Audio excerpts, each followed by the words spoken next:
We're all aging, and it's one of life's greatest privileges.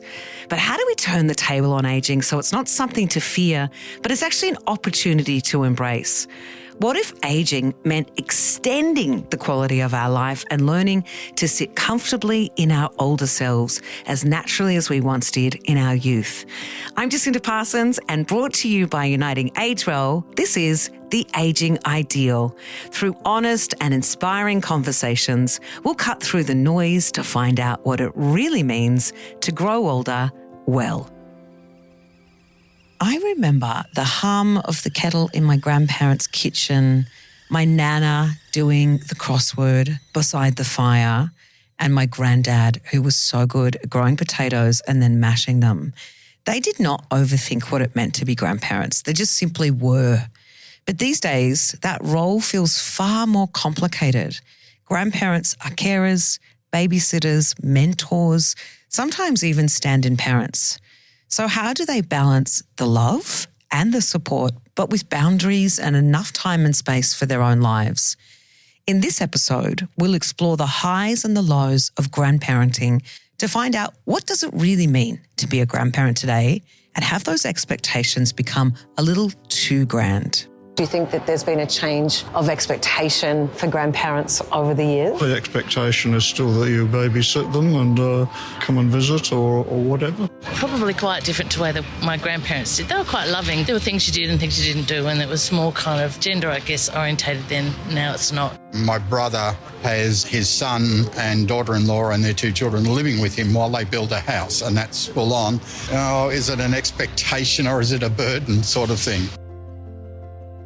I recently heard a statistic that truly captured the grand expectation placed on the grandparents of today. So when I had Pat Sparrow, the CEO of the Council of Aging, in the chair for episode 1, I couldn't help but ask for her take on things. There does seem to be now an expectation about what grandparents will do, and that perhaps grandparents, they are filling in and they want to assist because they know that childcare is expensive, childcare is hard to find, their daughter or son can't work if they don't assist. But there is a lot of expectations on older people to step up almost in a full-time caring role to allow that to happen. And so I think it's really important that families have conversations about what grandparents can do, what they're comfortable to do, because you've got to remember they still have their own life that they're living. And so working out how you accommodate that within a family, what's a grandparent prepared to do, noting that it's really important is what I think needs to happen. Chris and Janice are adoring grandparents who split their time between Canberra and Melbourne in order to support the 2 children and 5 grandchildren that have been between the both states.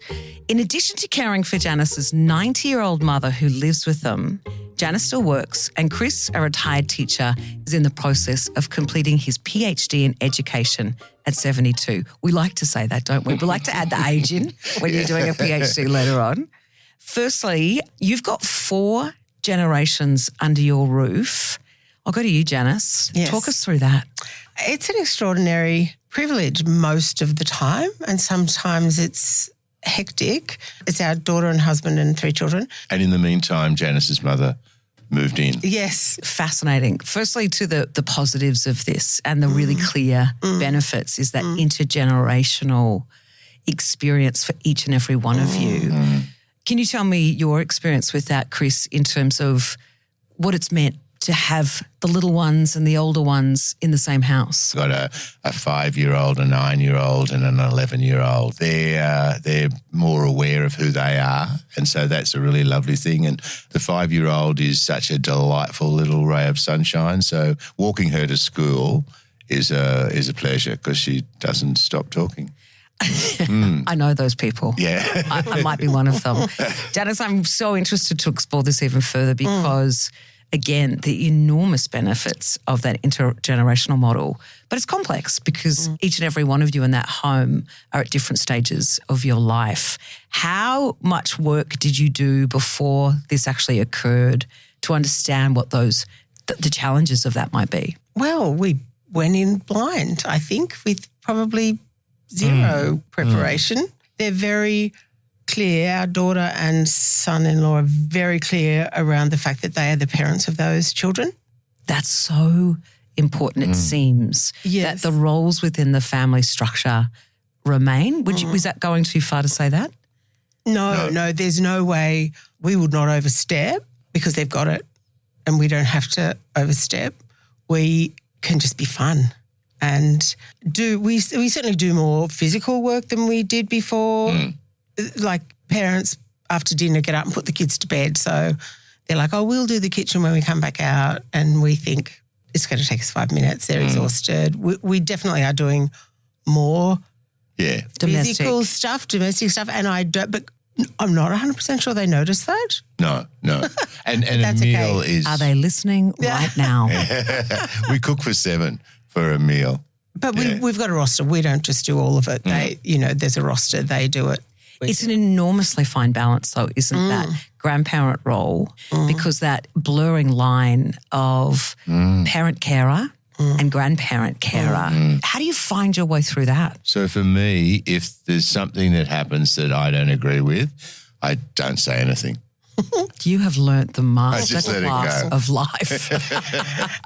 I might say something to Janice. But how do you cope with that in your own space when things are happening and you're like, oh, God, I don't know about that? Well, I see myself as the grandparent, not the parent. But we do see this model overseas far more thoroughly than we see it here. What do you think the difference is with our Australian context for grandparenting and perhaps that shift that we've seen with grandparents in this country? When our parents were looking after our children as grandparents, they weren't necessarily working parents, so they could do it more easily than us. But right from the start, Janice and I have been working, and so managing grandchildren was a part of the workload that we had at that stage. And again, now we dance into some of that complex challenge sometimes when I can imagine myself as a parent with my own parents thinking, oh, could you just put them to bed tonight?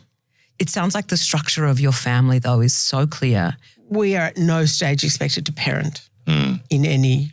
And if they ask us something that's out of the ordinary, if they could do something, we would say, ask your mother or ask your father. Yeah. Don't make that call. Yeah. What a perfect life. Yeah.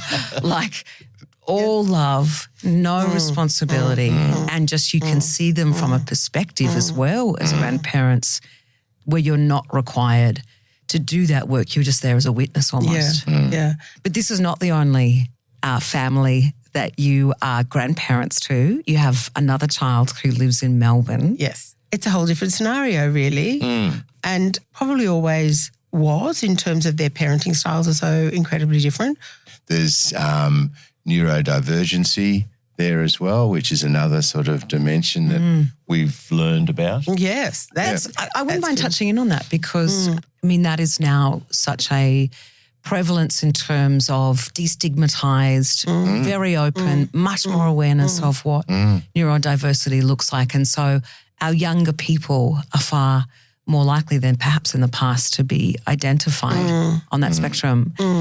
What's the adjustment like coming from a generation that certainly did not have the language or the insights that this generation has? I think we've both grown up in very inclusive environments. And so being inclusive on this occasion is not, it's not about how do we fix it, how do we change it. It's about, it's accepting. And to learn, for us to learn how to deal with an autistic child who is just heaven. It's been really great for us to go down that little journey. I'm going to ask you a hard question. What don't you like about being a grandparent?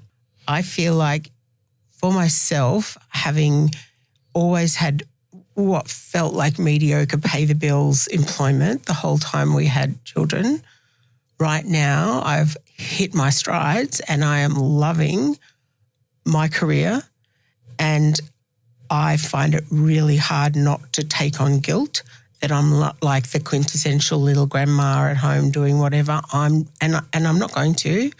I'm in, I'm all in, I'm boots and all, and then I'm out.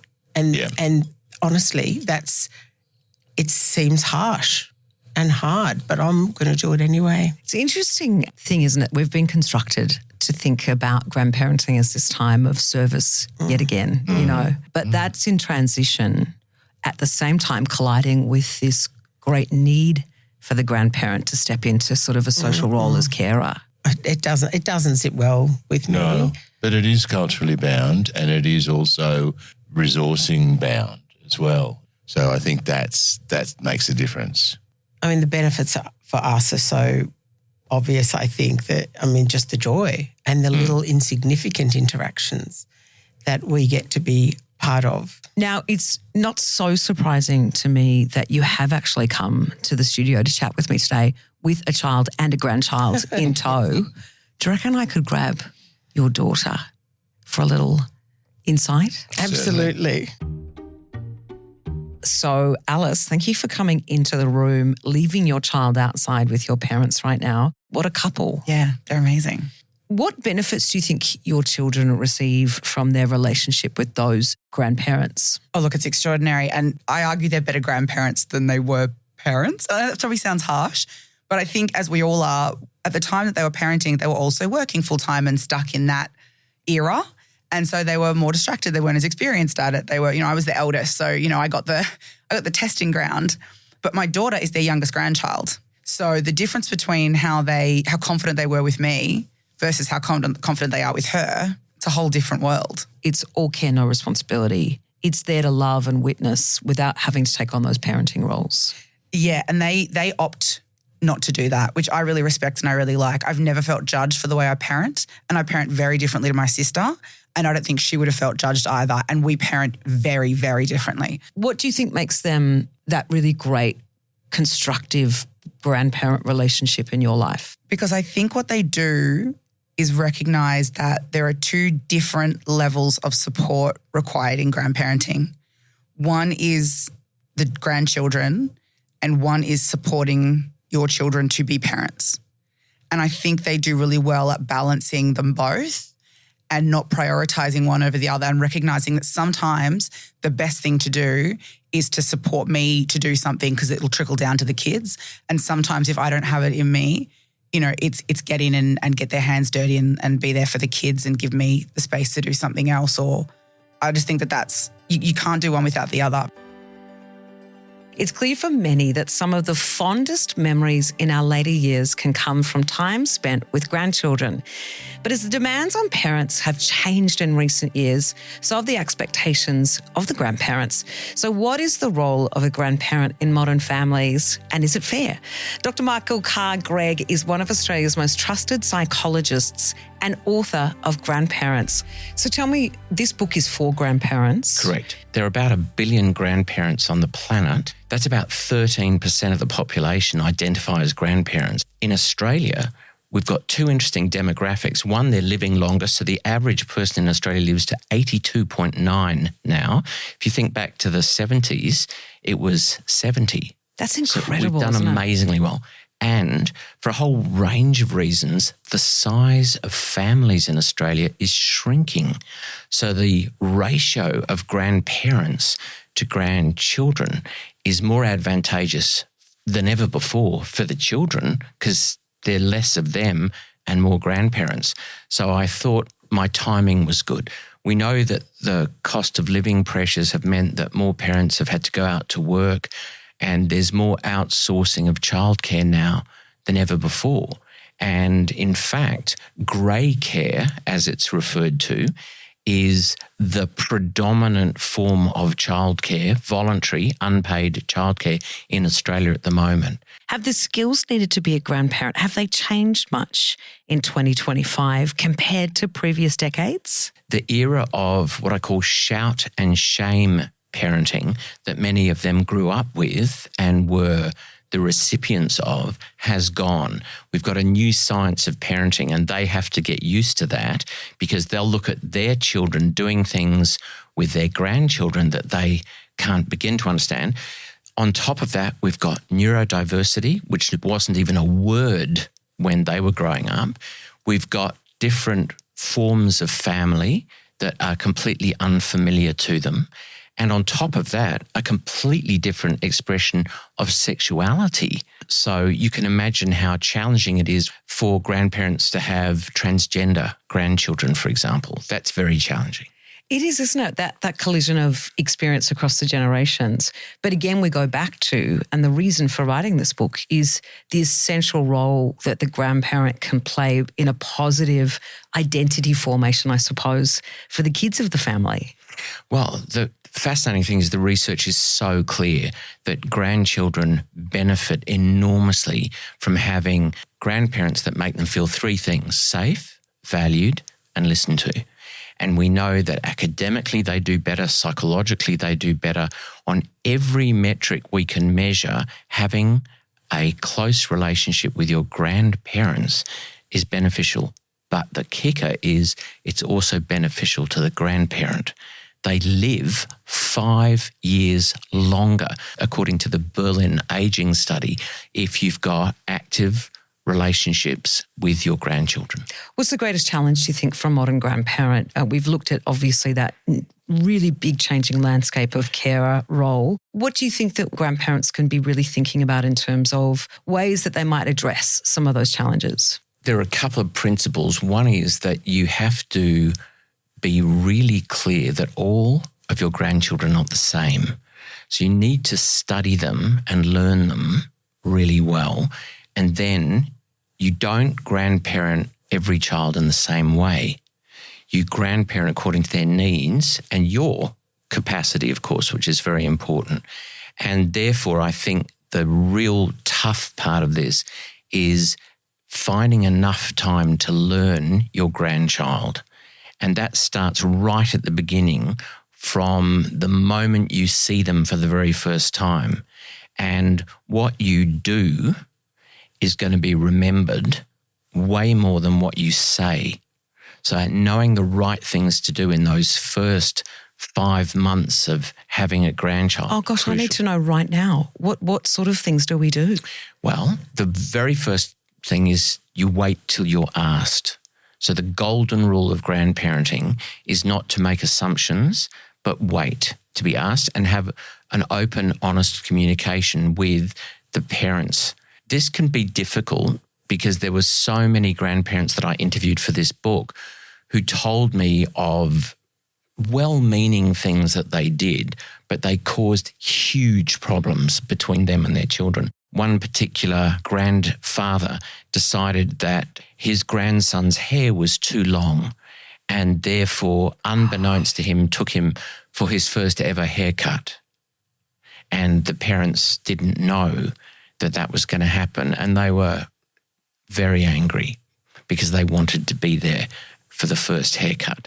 But that wasn't out of malice. It was just well-intentioned. So wait to be asked, I think, is the most important message. One of the complex issues that come up in that family unit can be around money, finances, where children feel an entitlement to be accessing support from grandparents in the family. How do grandparents manage, I guess, what is something they'd love to be part of, but maybe don't want to or maybe can't?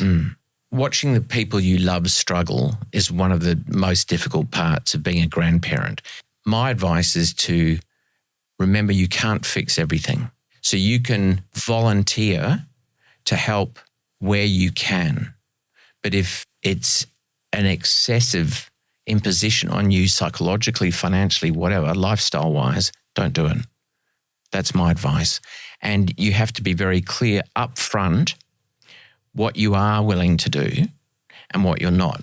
The most common bone of contention at the moment is grandparents being used as babysitters, because there's sometimes that it's not convenient. So I think of my father-in-law. He loves his golf.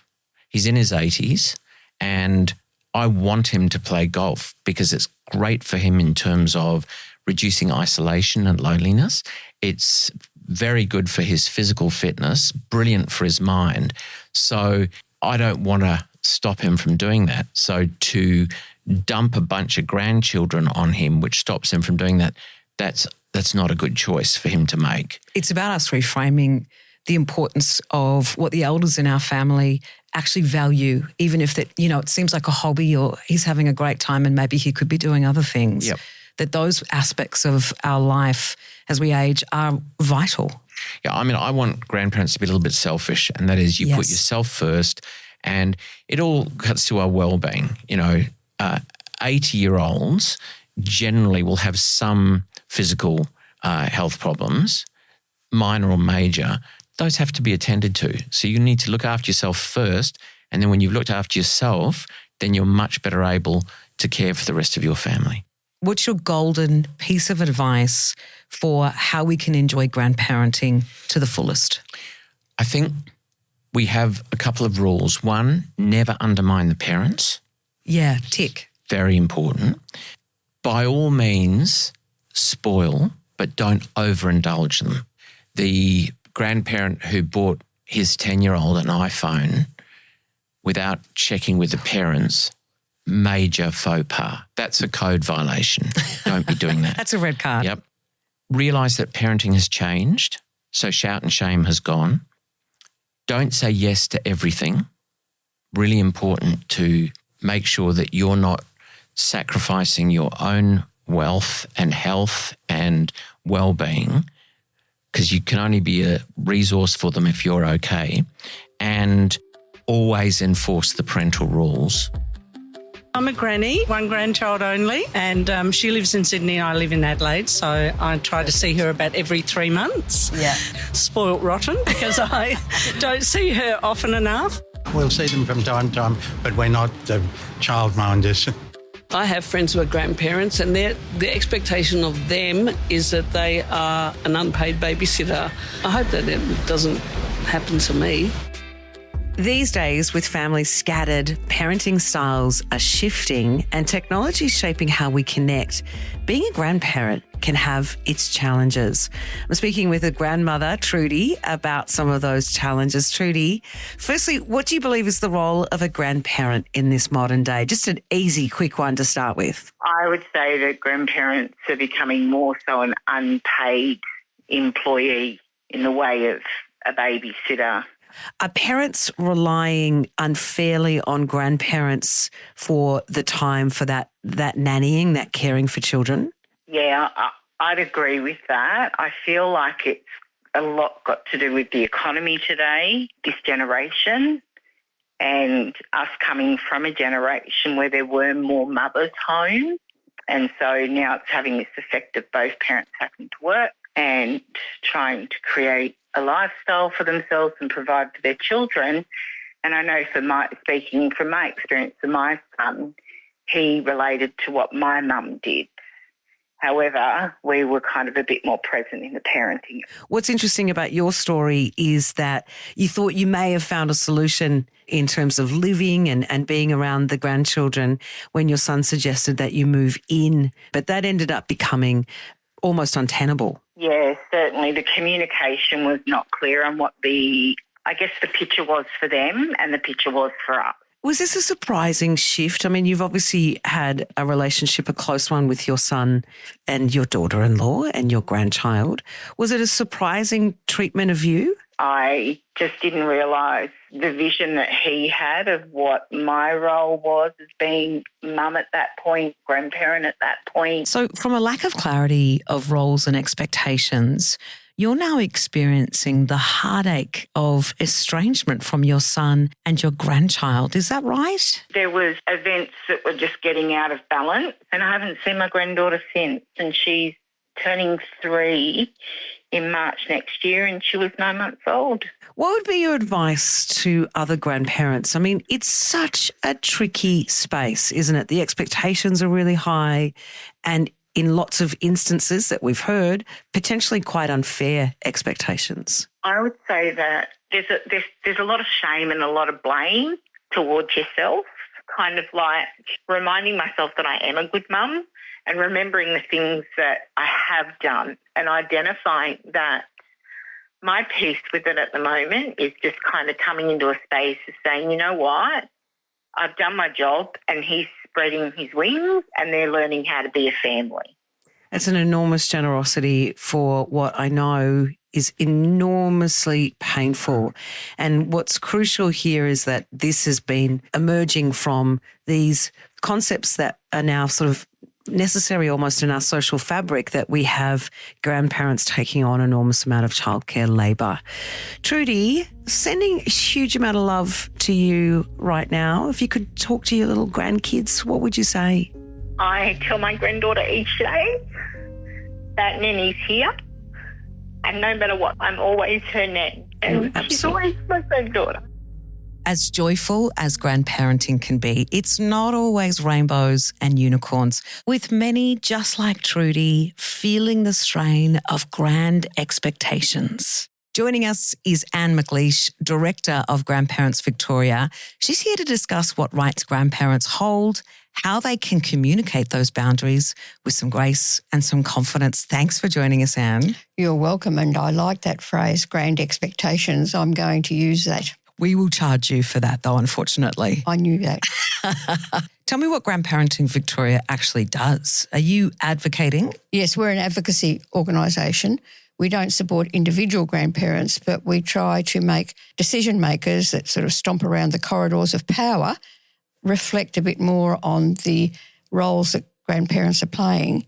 And we're trying to get them to realise that over time they might have to support grandparents to fulfil those roles. So many grandparents are struggling on a pension and providing childcare for families who are really struggling to support their own families. So where that sort of circumstance is true, we are pushing families into poverty. It amounts to sort of taking advantage of them in that volunteer role. So we've been saying for years, where there's a need and where there's the risk or the existing evidence of poverty, let's subsidise the grandparents to fulfil that role, because in fact they're taking the pressure off the economy by many billions of dollars, I would suggest. What do you think are the main pressures that you hear from grandparents who seek your advocacy? Just recognition for their role. By and large, they're really very happy to be grandparents. The joys still far outweigh the challenges, and they are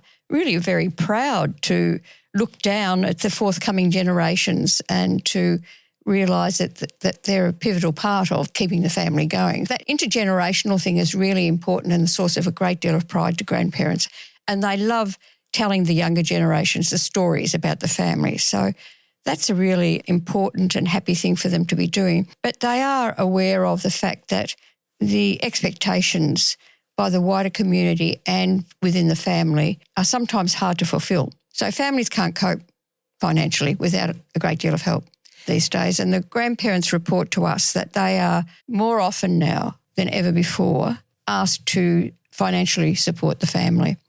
And it can be for things as basic as paying for school costs and sometimes helping with a bit of food. That's an indicator that governments have to look at, I think. There's pressure around that expectation, and it's probably both self-imposed and imposed from the outside, where you feel perhaps a responsibility as a parent and a grandparent to be that person. But when it's not possible, how do grandparents navigate that? How do they say no? How do they say no? They don't. They don't often enough say no. And it causes a great deal of pressure and can lead to family dysfunction and family breakdown. It's not easy for them to say no. When we first started the organisation, we had a seminar, got together some grandparents, and they asked for training for their role on two issues. One was sex education and the other was how to say no. The one about how to say no was touching on exactly the issue that you've raised. We want to say yes, but sometimes we know we shouldn't. And how do we say no? So our advice to them is, if you find it impossible to just say a flat no, cause a conversation where you talk about what you can do and put boundaries about what you can do, and even write it down. Put boundaries around the yes rather than saying no. I'm really interested to know how that culture has emerged. Is it been present in this country that there's been large expectations regarding financial support or support with the family in the same way it is now? Or have we culturally kind of shifted with our expectations? I suspect we are, because we're seeing a shift in the 22 years that we've been operating. You know, there's rising costs, of course, are going to put pressure back on the grandparents. So you've got grandparents who are staying in the workforce purely so that they can help support their families. I want to ask, though, as well, with that potential of fracture with a family that can come after a no, or all the complexities that happen when your children have children and they have partners and the family starts to extend. We've actually spoken to someone whose family has fallen apart and is unable to see the grandchildren. Do you encounter that much? Oh, yes. And it's not always as a result of the pressures that we've just talked about, though. More often it's as a result of divorce and one or other of the parents saying, well, you're not seeing these grandchildren anymore. It's used as a lever to punish people. It's insidious. And the very worst case of this that I've seen was a grandmother who had one child. That one child, who was her son, only had one daughter, and the grandchild and the grandmother were really close. She provided childcare right from the word go. The child got to about 10. The son's relationship broke down and the daughter-in-law refused to let the grandmother see the child. And she actually came one day to the grandmother's house where the child was and removed her. What that does to the 10-year-old girl doesn't bear thinking about, but we know from our end what it did to the grandmother. She never recovered from the grief. Never. Having not had that experience, a lot of people may not have been in that situation. The grief is enormous. It's a loss of grand proportions, isn't it? Yes, it is, because we suspect that there's more cases of this now than ever before. Are there any legal pathways for grandparents to assert a right to access? In Australia, very few that are clearly defined. There's a general concession that grandparents do have some rights. We want to go the route of somewhere like France. Now, in France, the parents don't have the right to deny grandparents access to the grandchildren. They have to mount the case about why they're doing it. Makes sense. So they can't just automatically do it by virtue of the fact that they are the parents. They have to document for the court's satisfaction. We've revisited this from time to time and decided that we don't want to interrupt those parents' rights. But what we do want to do is campaign more strongly and have the community realise that by denying grandparents and grandchildren access to each other, the biggest losers are the children. How do we have positive, multi-generational families? How do we have constructive relationships across that? What does it look like? Well, it looks like plenty of talking to me, just keeping the conversations going at every level. Now, that's not as easy as it would have been in the past when people were living in the same village or the same suburb. Now you've got people living miles and miles away from each other. And I'm intrigued by the fact that the grandparents recognise that the talking is important. So they're having Facebook meetings with their grandchildren. I've heard of grandparents setting up little interfamily book clubs with their grandchildren. So there's a myriad of little creative solutions that grandparents are coming up with, which all speak to me of magic, finding different ways on the terms of the grandchildren to keep talking to them. It's interesting too, because when we think about our families, sometimes when we get to these situations where we've had fractures, it's also about the families that you choose. The grandparent in society is so important, isn't it? Intergeneration relationships are critical to the success of the community and to its longevity. That's the catchword at the moment. We're talking about longevity for individuals. Let's talk about longevity for our community. And that relies on intergenerational relationships being really solid, I think. Despite everything that we've talked about, grandparents still get so much joy from their role. So we'll bring to the revolution a sense of joy, but some demands for better action. Well, I think it's the expectation you put on yourself. Generally, when the children start to go to school, you lose contact. But it's up to you as a person to make sure you don't lose that contact. Well, the expectation on me isn't what it used to be, so I'm no longer minding grandchildren or picking them up from school. But my youngest is 16 and my eldest is 29, so they are well and truly not needing my care now. It seems being a grandparent today isn't about fitting into an old mould, but finding your own rhythm. Between love and limits, care and independence, there is space for a new kind of grandparenting to emerge. Maybe it's time we all stop asking what we can do as grandparents or what grandparents owe us, and we start asking how we can better support grandparents in the roles that they play in our lives. Perhaps we need to remind ourselves that the grandparenting we do is not a duty, but really it's a dance between generations where everyone learns the steps together. You've been listening to The Aging Ideal, a podcast for Uniting AgeWell. Subscribe free wherever you listen to podcasts. We hope you've enjoyed the stories, perspectives, and expert advice on the experience of aging. I look forward to continuing this important conversation in the next episode.